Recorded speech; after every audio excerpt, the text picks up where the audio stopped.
What if I told you that one of the most common morning routines that millions of Americans do every single day is actually silently destroying their hair follicles? And most people have absolutely no idea it's even happening. We are talking about something so simple, so normal, so ingrained into your daily life that when I tell you what it is, you are going to stop and think about how many years you have been doing it wrong. And here is the truly unsettling part. The damage does not happen overnight. It builds up slowly, quietly, over months and years, until one day you look in the mirror and you realize something has changed. Your hairline looks different. Your part looks wider.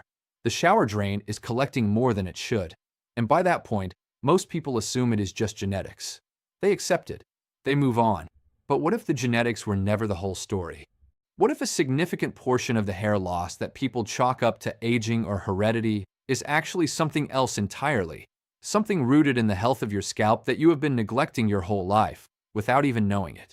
Today, I am going to share a 3-step scalp ritual that has genuine science behind it, costs you almost nothing, and could genuinely change the condition of your scalp and the density of your hair over time. No expensive serums, no subscription boxes, no miracle shampoos with ingredients you cannot pronounce. Just 3 simple, research-backed steps that anyone can start tonight. Stick with me through this entire video because the 3rd step is the one most people skip, and ironically, it might be the most important one of all. Before we get into the ritual itself, I want to talk about something that very few people in the hair loss conversation actually address, and that is the scalp itself. We spend so much time worrying about our hair strands, their shine, their thickness, their length, but we treat the scalp almost like an afterthought. Think about it this way. Your hair is like a garden. The strands you see are the plants, the visible result of everything growing underneath. But the scalp is the soil. And no matter how much you water the plants or treat them with products, if the soil is unhealthy, compacted, and starved of nutrients, nothing is going to grow the way it should. The scalp is a living organ. It has blood vessels, sebaceous glands, hair follicles, and a microbiome. Yes, just like your gut. Your scalp has a community of microorganisms living on it that plays a role in its overall health. When that balance gets disrupted, when the blood flow to the scalp is reduced, when the follicles get clogged and inflamed, the hair growth cycle starts to suffer. And over time, that suffering becomes visible. Now, a study published in the Archives of Dermatological Research found that scalp blood flow is directly correlated with hair follicle activity. Follicles that receive poor circulation produce weaker, thinner hair strands over time, and eventually may stop producing hair altogether. This is not a fringe idea. This is well-established biology. And the exciting thing about it is that unlike your genetics, blood flow, and scalp health are things you can actually influence. That is the foundation of everything I am about to share with you. So let us get into step 1 of this 3-step scalp ritual, because this one is going to feel so simple that your first reaction might be to dismiss it. I need you to resist that impulse, because the simplicity of it is actually the point. Step 1 is scalp massage, and I know what you are thinking. You have probably heard this before, but let me share something with you that might change the way you feel about it. Researchers in Japan conducted a small but compelling study where participants performed a standardized 4-minute scalp massage every single day for 24 weeks. No other changes were made to their routine. No new products. No diet changes. At the end of the study, hair strand thickness had measurably increased compared to the baseline measurements taken at the start. 4 minutes a day, 24 weeks. Real, measurable results. Now, this was a small study, and I always want to be transparent about that. But the mechanism behind why it works is solid enough that it is worth paying attention to. When you massage your scalp, you are doing several things simultaneously. You are increasing blood circulation to the hair follicles, which delivers more oxygen and nutrients directly to the cells that build and support each strand of hair. You are also stretching the cells of the dermal papilla, the little cluster of cells at the base of each follicle. And there is evidence suggesting this mechanical stimulation may upregulate genes associated with hair growth. On top of that, scalp massage helps loosen and break up sebum buildup, dead skin cells, and product residue that can accumulate around the follicle opening and interfere with healthy hair growth over time. Here is how to do this correctly. You are going to use the pads of your fingertips, not your nails, never your nails, and you are going to apply firm but gentle pressure in small circular motions. Start at the base of your skull and work your way forward toward your hairline. Then start at your temples and work inward. Spend about 60 to 90 seconds on each zone. Do this dry or on wet hair, whichever feels more natural to you, but do it consistently. Consistency is the entire game here. One session is not going to change anything. 30 days of daily sessions might surprise you. And the beautiful thing is you can do this while you are sitting at your desk, watching television in the evening, or right before bed. It costs nothing and takes 4 minutes. There is no reason not to do it. Now, here is where step 1 gets even more powerful, and this is where we transition into step 2 of the ritual. On certain days of the week, you are going to supercharge that massage by adding an oil. But not just any oil, and not applied in just any way. The oil matters, the application method matters, and the timing matters more than most people realize. Let me explain why. Your scalp naturally produces an oil called sebum through the sebaceous glands attached to each follicle. This oil is meant to coat and protect the hair shaft and maintain the moisture balance of the scalp. But modern life, frequent shampooing with harsh sulfate-laden shampoos, hard water, heat styling, stress, strips away that natural oil barrier and disrupts the scalp's ability to regulate itself. When the scalp becomes too dry, it overcompensates by producing excess oil, which then sits around the follicle and mixes with dead skin cells and product buildup to create a kind of biological congestion around the follicle mouth. When the scalp becomes too oily without proper cleansing, the same kind of congestion happens. Either way, the follicle suffers. Regular oil application with the right oils helps restore that moisture barrier from the outside, while the scalp works to regulate itself from within. So which oil should you be using? There are 3 that have real science supporting their use for scalp health. The first is rosemary oil, and this one deserves special attention. A study published in the journal SkinMed directly compared rosemary oil to 2% minoxidil, which is the active ingredient in Rogaine, in people with androgenetic alopecia, which is the most common form of pattern hair loss. After 6 months, both groups showed comparable increases in hair count. Let me say that again. Rosemary oil performed comparably to minoxidil in that study. Now, minoxidil is a pharmaceutical, and there are important nuances to how we interpret that comparison. But the fact that a natural oil held its own in a head-to-head comparison is remarkable and should not be brushed aside. Rosemary oil appears to work by improving circulation to the scalp and possibly by inhibiting a compound called DHT, which is one of the hormonal drivers of pattern hair loss in both men and women. The second oil worth including in your routine is peppermint oil. A study in toxicological research found that peppermint oil application resulted in increased dermal thickness, increased follicle number, and increased follicle depth in test subjects. The menthol in peppermint oil creates that familiar cooling sensation, and that sensation is actually the result of increased blood flow to the area, which, as we discussed earlier, is exactly what you want for follicle health. The third oil is a carrier oil, and this is where people often make a mistake. You should never apply essential oils like rosemary or peppermint directly to your scalp undiluted. They are highly concentrated and can cause irritation or even chemical burns on the scalp. Instead, you dilute them into a carrier oil. The best carrier oils for scalp health are jojoba oil, which closely mimics the scalp's own sebum and is absorbed beautifully without leaving a heavy residue, and castor oil, which is thicker and richer and contains a compound called ricinoleic acid that has anti-inflammatory properties and may help support follicle health. A good starting blend is about 2 tablespoons of your carrier oil, either jojoba or castor or a mix of both, with 5 to 7 drops of rosemary oil and 3 to 4 drops of peppermint oil. Now here is the application method that makes all the difference. You are not just pouring this oil on your head. You want to section your hair so that you are applying it directly to the scalp, not the hair shafts. Use a dropper or your fingertips to apply the oil in small sections along your part, along the hairline, and in any areas of concern.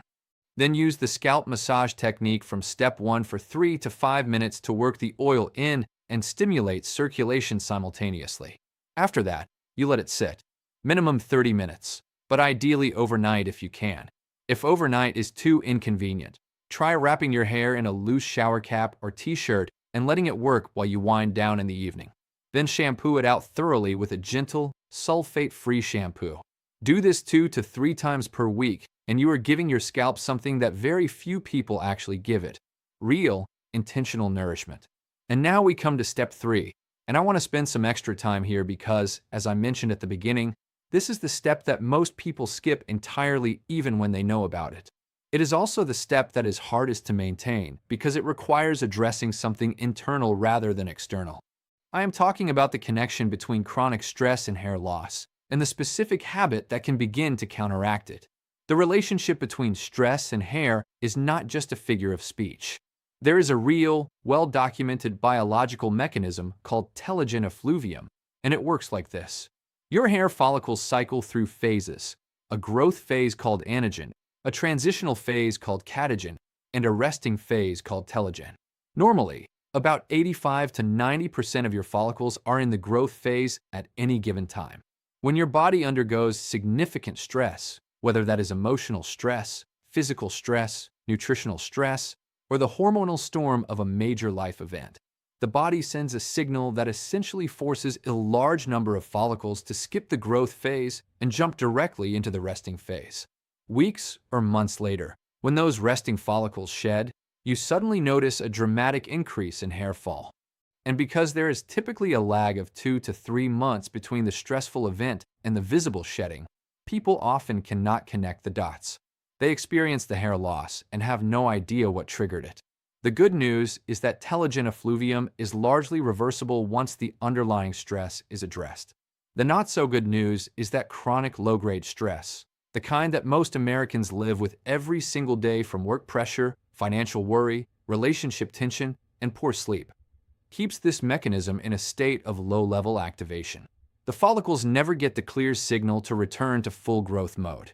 And over months and years, this steady background stress contributes meaningfully to the thinning and hair loss that people blame entirely on genetics. So what is the habit? It is a daily 10-minute practice of deep diaphragmatic breathing combined with deliberate scalp relaxation. This might sound overly simple or even a little strange, but here is the physiology behind it.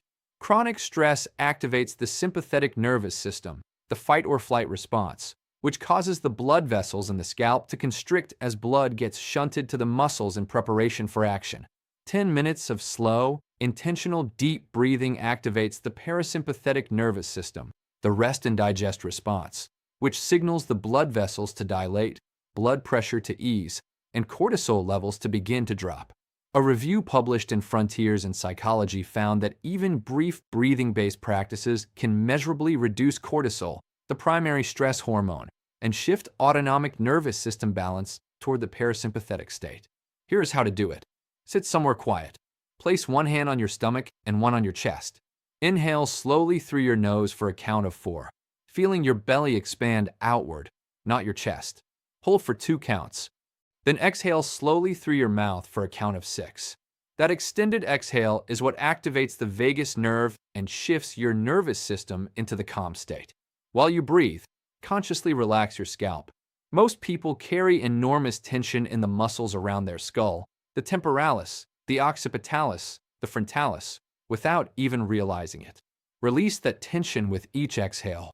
After a few cycles, you can incorporate a gentle self-scalp massage to combine the benefits of Step 1 with the nervous system reset of Step 3. 10 minutes. Every day?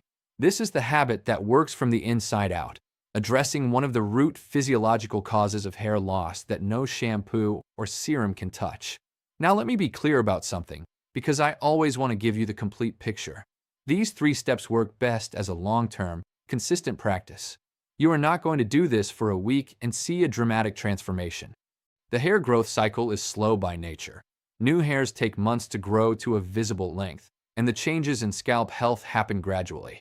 What the research and clinical experience suggest is that with consistent practice over 3 to 6 months, many people notice a meaningful reduction in daily hair shedding, an improvement in the overall texture and vitality of the hair they do have, and in some cases, visible regrowth, particularly in areas of thinning. These steps are not a replacement for medical evaluation if you are experiencing rapid or severe hair loss. Please see a dermatologist if that is your situation. But for the everyday, gradual, lifestyle-related hair thinning that so many people experience, These 3 steps address the biological root causes in a way that is accessible, affordable, and genuinely supported by science. Let me also quickly address a few things I hear all the time as common mistakes that work against everything you are trying to achieve with this ritual. First, hot showers. Hot water strips your scalp of its natural oil barrier and can irritate already sensitive follicles. Rinse your hair with the coolest water you can comfortably tolerate, ideally ending with a cool rinse to close the cuticle and stimulate circulation. Second, tight hairstyles. Constant tension on the follicles from tight ponytails, buns, or braids can cause a specific type of hair loss called traction alopecia that is entirely preventable. Vary your styles and give your scalp tension-free days. Third, and this one surprises people, overbrushing a dry scalp. Brushing with a good natural bristle brush is beneficial for distributing oils and stimulating the scalp, but aggressive brushing on a dry, fragile scalp causes mechanical damage to the hair shaft and can inflame the follicle area. Brush gently, always. And one more thing before I close, something that ties everything together. Hydration. Your scalp is skin. Like every other inch of your skin, it depends on adequate hydration to maintain its barrier function, regulate oil production, and support the cellular processes that keep follicles healthy. Research consistently shows that even mild dehydration affects skin integrity and barrier function. If you are not drinking enough water each day, and most Americans are chronically mildly dehydrated, your scalp is suffering for it. It is the simplest intervention of all, and yet it is the one most consistently overlooked.